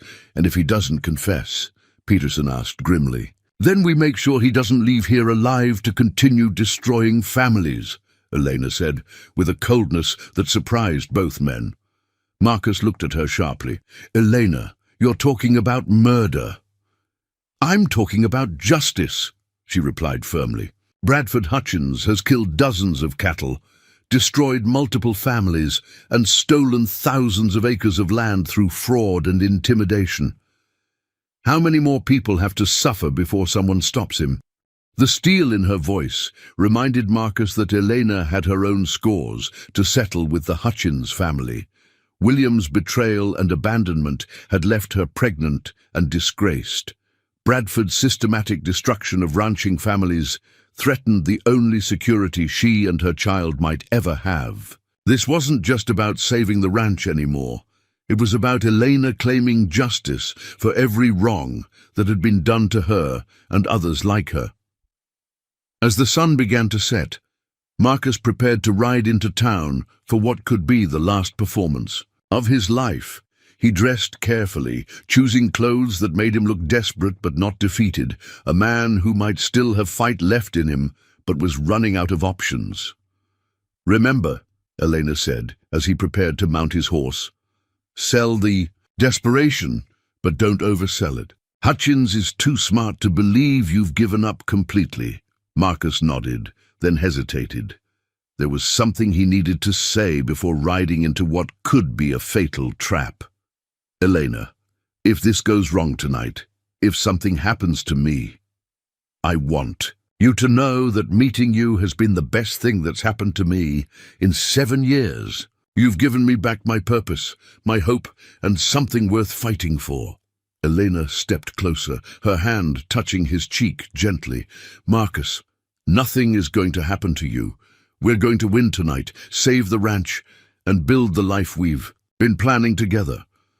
And if we don't," Elena's smile was fierce and determined, "then we'll go down fighting for something that matters. That's more than most people can say about their lives." Marcus leaned down from his saddle and kissed her, tasting determination and courage on her lips. When they broke apart, he saw his own resolve reflected in her dark eyes. "See you in a few hours," he said. "See you in a few hours," she replied. "And Marcus, come back to us. This baby is going to need a father." The words hit him like a physical blow. Elena had just acknowledged what had been growing between them for weeks. The possibility that they could be more than partners, more than allies, fighting for survival. They could be a real family. With that promise burning in his heart, Marcus rode toward Millbrook and whatever fate awaited him there. The Longhorn Saloon was crowded with its usual evening clientele: ranch hands, shopkeepers, traveling salesmen, and local businessmen unwinding after a day's work. Marcus entered with the slightly unsteady gait of a man who had been drinking, though he was completely sober. The performance had to be believable from the moment he walked through the door. "Bartender!" he called out louder than necessary. "Whiskey! The good stuff, not the rotgut you usually serve." Several patrons looked up with interest. Marcus Thornfield wasn't known for drinking to excess or making loud displays in public. His current behavior was unusual enough to draw attention. "You celebrating something, Marcus?" asked Tom Bradley, a neighboring rancher who was nursing a beer at the bar. "Celebrating?" Marcus laughed bitterly, allowing his voice to carry across the room. "You could say that, Tom. I'm celebrating the fact that I finally figured out why half the ranchers in this county have been losing cattle to mysterious diseases over the past year." The saloon grew quieter as more people tuned into the conversation. Marcus had their attention now, which was exactly what he needed. "What are you talking about?" Bradley asked with genuine concern. Marcus took a long drink of whiskey, then wiped his mouth with the back of his hand. "I'm talking about murder, Tom. Deliberate poisoning of livestock to drive ranchers into bankruptcy so certain parties can buy up their land for pennies on the dollar." A murmur ran through the crowd. Several ranchers who had suffered unexplained cattle losses moved closer to hear more clearly. "That's a serious accusation, Marcus," said another voice from the crowd. "You got proof of something like that?"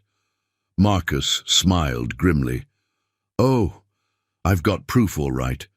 Water samples, testimony from victims, even documentation of the whole scheme. I'm taking it all to the territorial marshal tomorrow morning." The words carried exactly the impact he had hoped for. Within minutes, the news would spread throughout the saloon, and from there to every corner of Millbrook. Bradford Hutchins would know about Marcus's discovery before the evening was over. "Who's behind it?" Tom Bradley asked, his voice tight with anger. Bradley had lost nearly 30 head of cattle to disease just 2 months earlier. Marcus pretended to hesitate, as if he were reluctant to name names. "Let's just say it's someone with enough money and influence to think he's above the law. But the territorial authorities don't answer to local politicians, and they take cattle theft very seriously." The implication was clear without being legally actionable. Everyone in the saloon would understand he was talking about Bradford Hutchins, but Marcus hadn't actually named him as the culprit. Marcus finished his drink and stood to leave, swaying slightly for effect. "Well, gentlemen, I've got an early day tomorrow. Time to get some justice for all the good families this bastard has destroyed." As he walked toward the door, Marcus could hear excited conversations breaking out throughout the saloon. The news of his discovery would be all over town within the hour. The ride back to the ranch felt longer than usual, every shadow potentially concealing an ambush. But Marcus made it home without incident, finding Elena and Doc Peterson waiting anxiously for his return. "How did it go?" Elena asked immediately. "Perfect. Half the saloon heard me announce that I had evidence of the poisoning scheme and planned to take it to the territorial marshal tomorrow. If Hutchins doesn't know by now, he will within the hour." Doc Peterson was checking his shotgun nervously. "And now we wait for him to come calling. How long do you think before he makes his move?" Elena asked. Marcus considered the question carefully. "Hutchins is smart enough to know that he can't let me reach the territorial authorities. But he's also careful. He won't act rashly. I'd guess we have maybe 2 hours before he arrives, with whatever men he can gather." Eleanor nodded and began making final preparations. She had positioned ammunition and supplies in the barn loft, along with blankets and water, in case they faced a prolonged siege. Her movements were efficient and purposeful, showing no signs of the fear that must have been churning in her stomach. "Elena," Marcus said quietly, "it's not too late to reconsider. You could hide in the root cellar with Doc Peterson. Stay safe until this is over. Elena's response was immediate and firm. "Marcus, we're partners. That means we face danger together, not separately. Besides, you're going to need someone watching your back tonight. The baby will be safer in a world where Bradford—" "Hutchins can't steal land and murder cattle with impunity," Elena interrupted. "This is about more than just our survival now. It's about the kind of future we want to build." Before Marcus could respond, the sound of approaching horses reached their ears. Multiple riders, moving fast and making no attempt at stealth. Hutchins was coming, and he was bringing force. "Positions," Marcus said quietly. Elena climbed quickly to the barn loft, her rifle ready and her field of fire covering the main approach to the house. Doc Peterson disappeared into the root cellar, his medical bag and shotgun close at hand. Marcus took position behind the heavy wooden table in the kitchen, his pistol drawn and ready. The hoofbeats grew louder, then stopped just outside the range of the house's lamplight. Marcus could hear voices conferring in low tones, planning their approach. "Thornfield," Bradford Hutchins' voice carried clearly across the yard. "I know you're in there. Come out and we can discuss this like civilized men." Marcus stood, but remained inside the house. "I'm here, Hutchins. What do you want to discuss?" "I think you know what we need to talk about. You've been spreading some very serious accusations around town tonight. False accusations that could damage my reputation." "False?" Marcus called back. "That's interesting, Hutchins. I never mentioned your name at the saloon. How did you know I was talking about you?" There was a moment of silence that told Marcus his verbal trap had worked. Hutchins had just implicated himself by assuming the accusations referred to him. "Don't play games with me, Thornfield," Hutchins replied, his voice harder now. "I know what you think you've discovered, and I know you're planning to take it to the authorities tomorrow. That's not going to happen." "Why not? Got something to hide?" Hutchins laughed, but there was no humor in the sound. "What I have, Thornfield, is a business to protect, a very profitable business that I won't allow you or anyone else to interfere with." Marcus felt a surge of satisfaction. Hutchins was essentially confessing to the conspiracy, and Elena was positioned to hear every word. If they survived the night, they would have the testimony they needed. "A business built on murdering cattle and stealing land," Marcus called out. "How many families have you destroyed, Hutchins? How many ranchers have lost everything because of your greed?" "Enough to make me very wealthy," Hutchins replied with chilling honesty. "And I'm not about to let some failing rancher and his pregnant servant ruin everything I've built." The reference to Elena sent ice through Marcus's veins. Hutchins definitely knew about her, which meant the danger was even greater than they had anticipated. "Here's what's going to happen, Thornfield," Hutchins continued. "You're going to hand over whatever evidence you think you have, and then you're going to disappear permanently. The ranch will go to foreclosure as planned, and I'll buy it at auction next month. And if I refuse, then you and your woman die tonight, and I take the evidence anyway. Either way, my problem gets solved." Marcus felt his anger building to a boiling point. Hutchins was talking about Elena and their unborn child, as if they were just obstacles to be eliminated. "There's just one problem with your plan, Hutchins," Marcus called out. "What's that?" "You're not dealing with a failing rancher and his servant. You're dealing with people who know exactly who you are and what you've done, and we're not going down without a fight." The time for talking was over. Marcus could hear Hutchins giving orders to his men, positioning them around the house. In moments, the shooting would start. As he checked his weapons one final time, Marcus thought about Elena in the barn loft, pregnant and brave, and ready to fight for their future together. He thought about the child she carried, Bradford Hutchins' own grandchild, and the bitter irony that the old man was about to try to murder his own family legacy. The confrontation Marcus had been dreading and preparing for was about to begin. Within the next few minutes, they would either emerge victorious or die trying to protect the life they had built together. But win or lose, they would face their fate as partners, united in purpose and ready to fight for everything they held dear. The first shot shattered the kitchen window, sending glass cascading across the floor where Marcus had been standing moments before. He had dropped behind the heavy oak table just as muzzle flashes erupted from multiple positions around the yard. Hutchins had brought at least 6 men, all armed and positioned to create a deadly crossfire. "Burn them out!" Hutchins shouted from somewhere in the darkness. "I want this place reduced to ashes." Marcus heard the distinctive crack of Elena's rifle from the barn loft, followed immediately by a scream of pain from one of the attackers. She had found her first target, evening the odds slightly in their favor.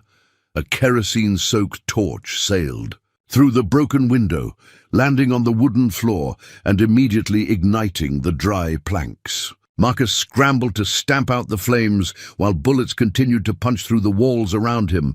The old ranch house was built solidly, but it wouldn't withstand a prolonged assault. Another rifle shot from Elena's position, another cry of pain. Marcus felt a surge of fierce pride in his partner's marksmanship. Despite being 7 months pregnant, she was proving to be their most effective defender. But the attackers were learning to avoid her field of fire, moving closer to the house, and making it harder for her to target them without exposing herself. Marcus realized they needed to change tactics before Hutchins' men managed to surround them completely. "Doc!" Marcus called toward the root cellar. "Can you cover the back door?" Peterson's muffled reply came from below. "Already on it. I can see 2 men trying to circle around." The boom of Doc's shotgun echoed through the house, followed by curses from the would-be infiltrators. At least for the moment, their rear was secure. Marcus made a desperate decision. Staying defensive would only allow Hutchins to wear them down gradually. They needed to take the fight to their attackers while they still had ammunition and advantages. He gathered extra cartridges and prepared to make a dash for the barn.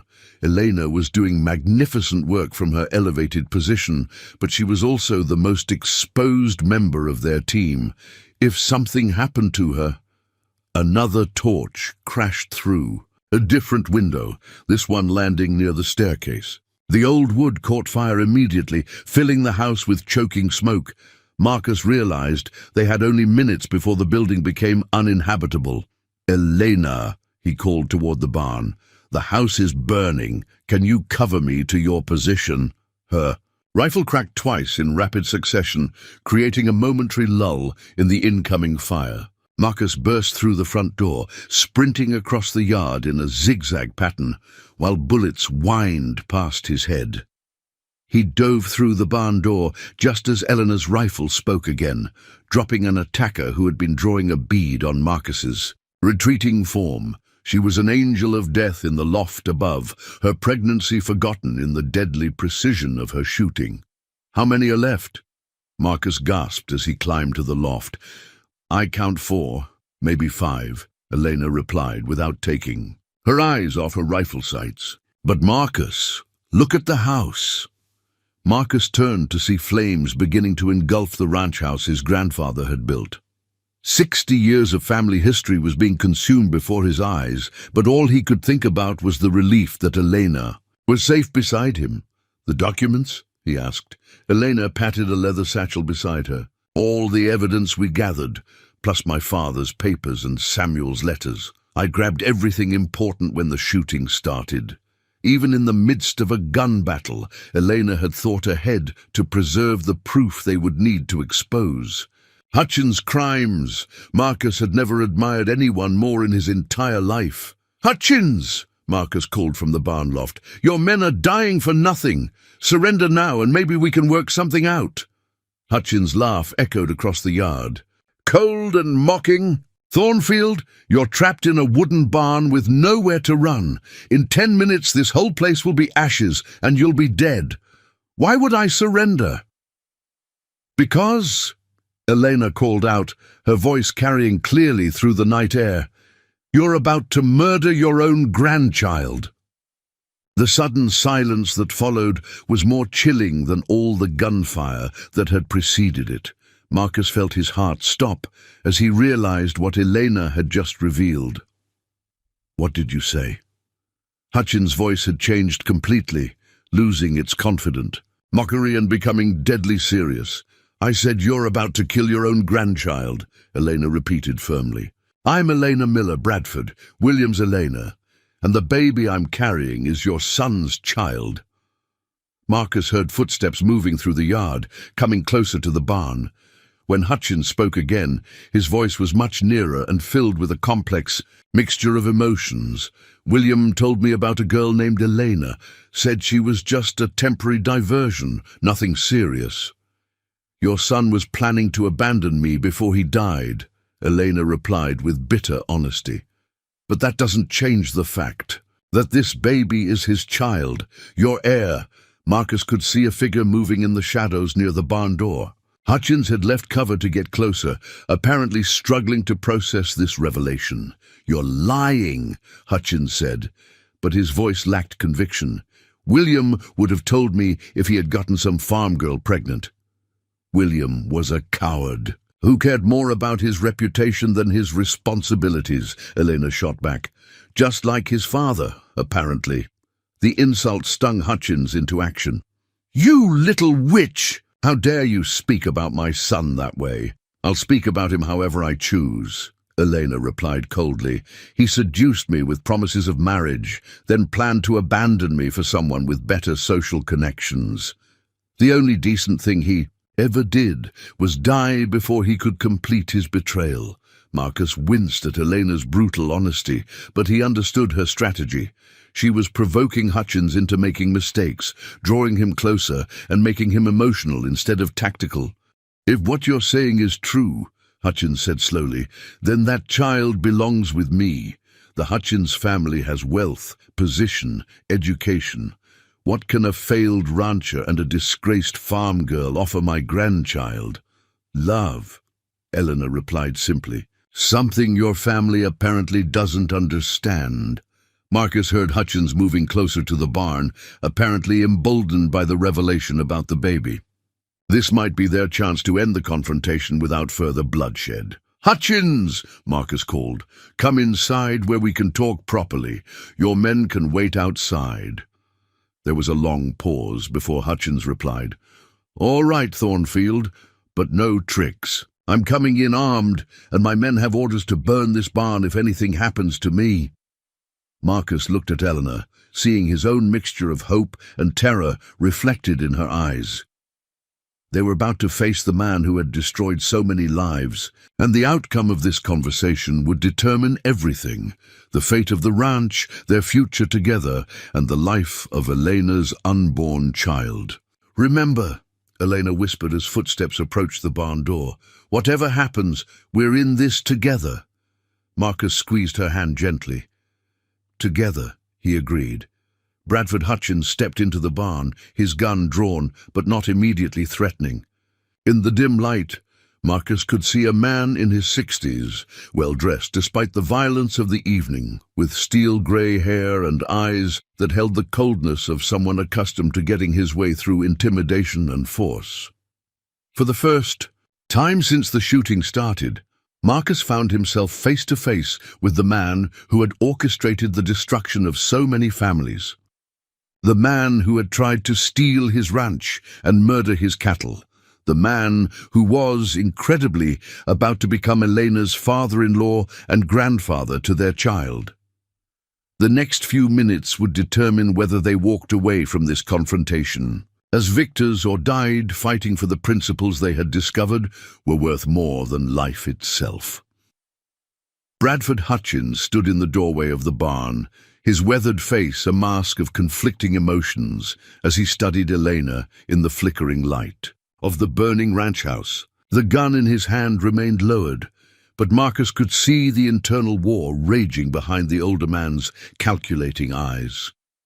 "You claim this child is William's," Hutchins said slowly, his voice lacking its earlier confidence. "But how do I know You're not lying to save your own skin? Eleanor shifted carefully in the hayloft, her rifle still within reach, but no longer aimed at their unexpected visitor. William had a birthmark on his left shoulder, shaped like a crescent moon.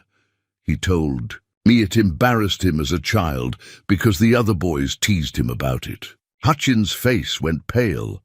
The detail was too intimate, too specific to be fabricated. Only someone who had been very close to his son would know such a thing.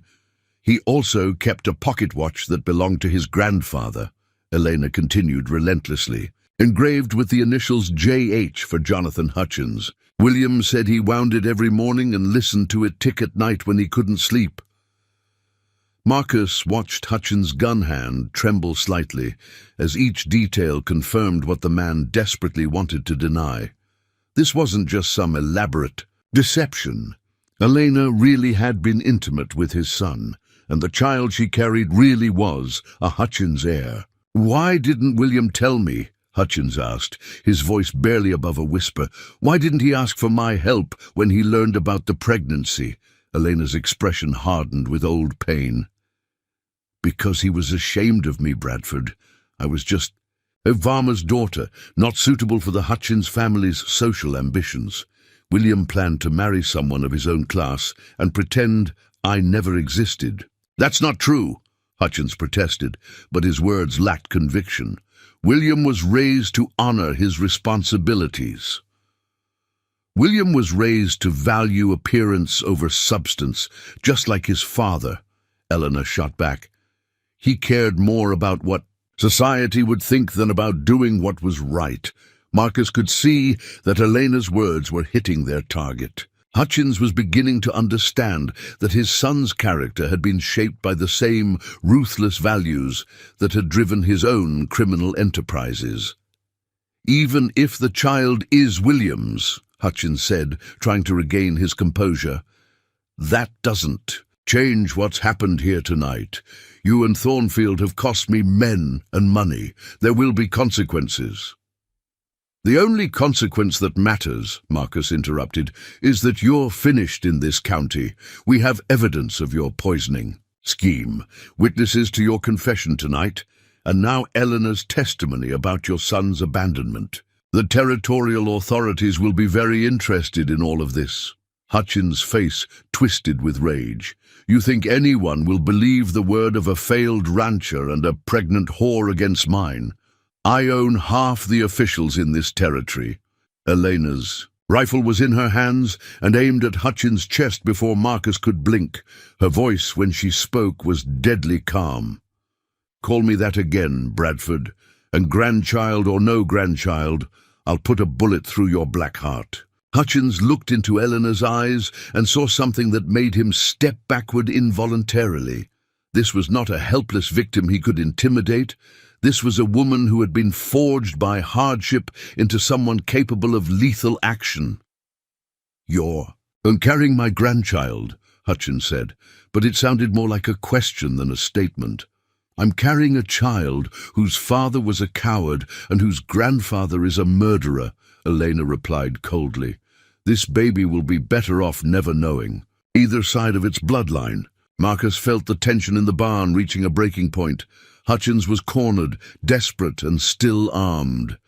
Elena was protecting not just her own life, but the future of her child.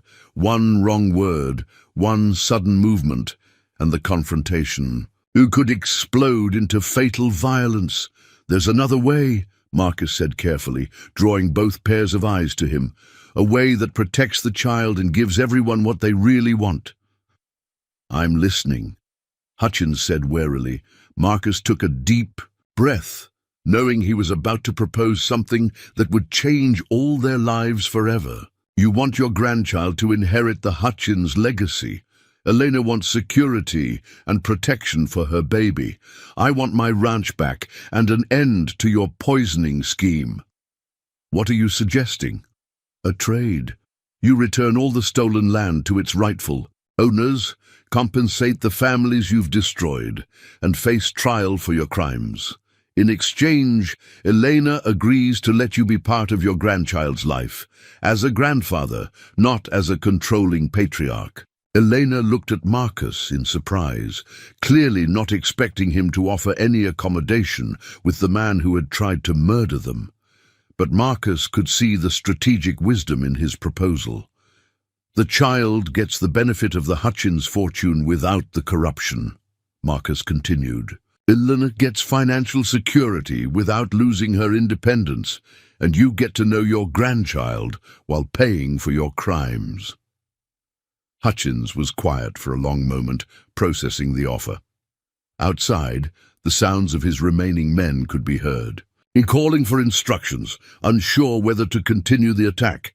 And if I refuse?" Hutchins asked. "Then you die here tonight," Elena said simply.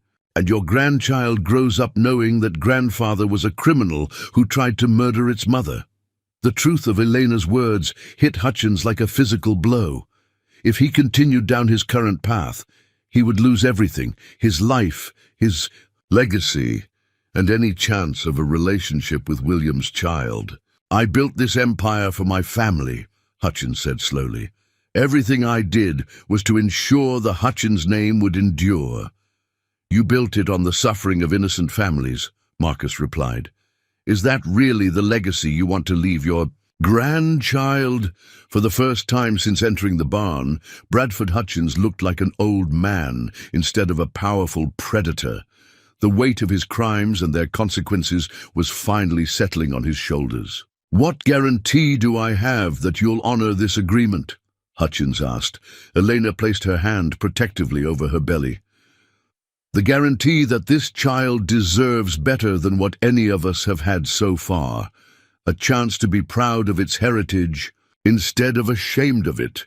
Marcus watched as Hutchins made his decision. The man who had terrorized an entire county was finally choosing between his pride and his legacy. "All right," Hutchins said finally, letting his gun fall to his side. "I accept your terms. I'll make restitution to the families I've wronged and face whatever legal consequences await me. But I want your word that I'll be allowed to know my grandchild." Eleanor looked at Marcus, seeing her own mixture of hope and uncertainty reflected in his eyes. This wasn't the ending either of them had expected, but it might be the beginning of something better than they had dared to imagine. "You'll know your grandchild," Elena said carefully, "but only if you prove you've truly changed. This baby will not be raised around violence, corruption, or cruelty." "Agreed," Hutchins said simply.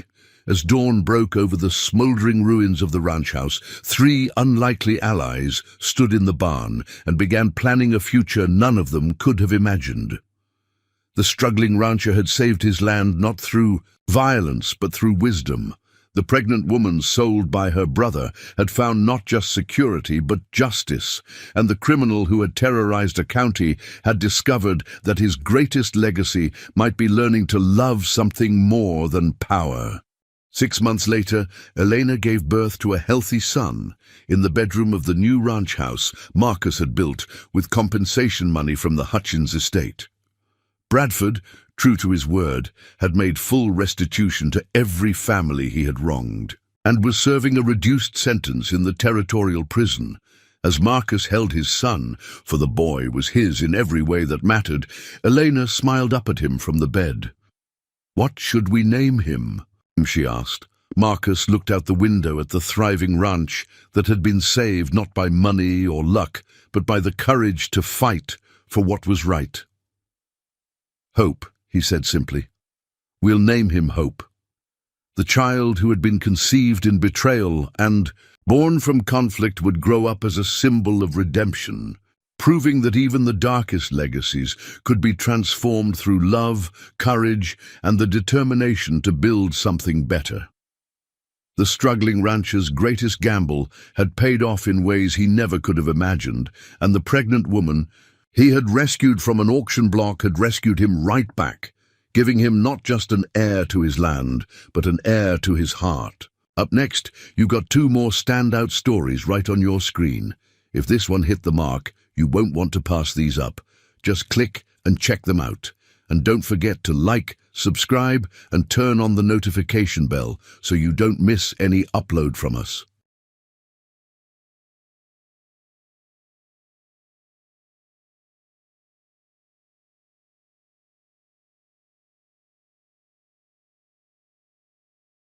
It was more economical for me to get a membership. I kid you not, Raven. I think I went like 5 times. I went 5 times that trip. Also, maybe Raven. Oh my gosh, it's funny. The shirts came in. Now I gotta press them. Yes, fuck yes, maybe. Maybe, by the way, I don't want to like pull your heartstrings, okay? But I have to do the big girl thing and make a pros and cons list for the vacation. I think more than likely all roads lead to vacation is happening, but it's just been really tough. Like it's just hard. You know what I mean? It's just really hard to make decisions that, you know what I'm saying? I know, I know. And I know you're gonna, yeah, y'all completely would understand. I know you're not. I know exactly. Exactly. 100%. And that's the thing, like, absolute worst case, what's gonna happen, y'all, is that I'm gonna be here in Washington State doing a staycation for a few days, and I'll probably stream some of it. Not all of it, but definitely some of it for sure. And I think the thing will be like a ceramics day, like an entire like day dedicated to pottery, you know, since if I can't make it. Okay, no, sounds good. That's a deal, Pocket. I appreciate you. Thank you. Yeah, so the the crux it is for folks that are new here, I was laid off last Wednesday, folks that came from Maybe's Raid. And so my very first layoff, I've never gone through this before, but thankfully I was given 60 days notice. So I have a good amount of time and I have a good severance package. So all in all, not terrible, right? It just is what it is, right? And I have to make the, you know, what's going to be honestly the better financial decision,